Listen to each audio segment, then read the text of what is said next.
"I love coming-of-age stories," says Chelsea Manning near the start of the documentary XY Chelsea, a Tribeca Film Festival world premiere soon to debut on Showtime.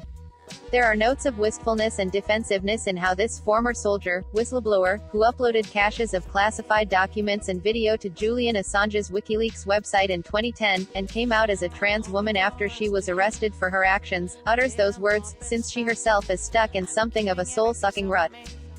Director Tim Travers Hawkins adopts many of the same dissociative techniques utilized by executive producer Laura Poitras in her Edward Snowden profile Citizen 4, 2014. The widescreen imagery is either smeary, moral complexity and literal motion, or oppressively sterile. The soundtrack is mostly comprised of omnipresent hums and drones, very 9-inch nails in ambient mode. But unlike Citizen 4, the film starts at the end of Manning's story, or, really, what should be a new beginning for her, with the commutation, in the waning days of the Obama administration, of her 35-year prison sentence after 7 years served.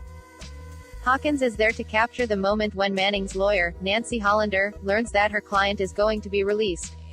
It's very moving, and this is before we've even properly gotten to know Manning as an on-screen presence.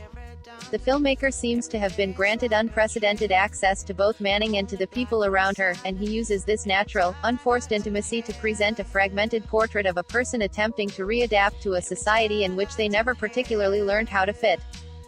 Initially, we spend time with Manning at the bucolic safe house where she lies low immediately after her release. There's a sense that she's taking a much-needed breather, but to what ends, exactly? Her life previously, alcoholic, divorced parents, frequent bullying in school, was fraught and identity garbling.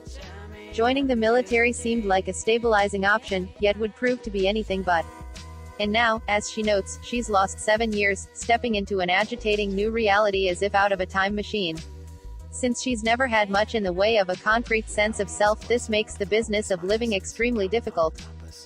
Every time Manning seems to find a niche, becoming a forthright Twitterer, speaking out at protests and rallies, running in the primary for a U.S. Senate seat, something upends her progress.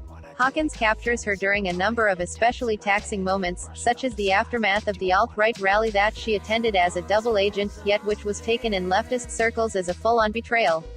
Especially revealing is a scene in which Manning doesn't even appear, a visit to her stroke-afflicted mother, Susan, in the UK, the older woman's every gentle word and gesture somehow still communicating the chaotic, complicated upbringing she gave to her now infamous offspring.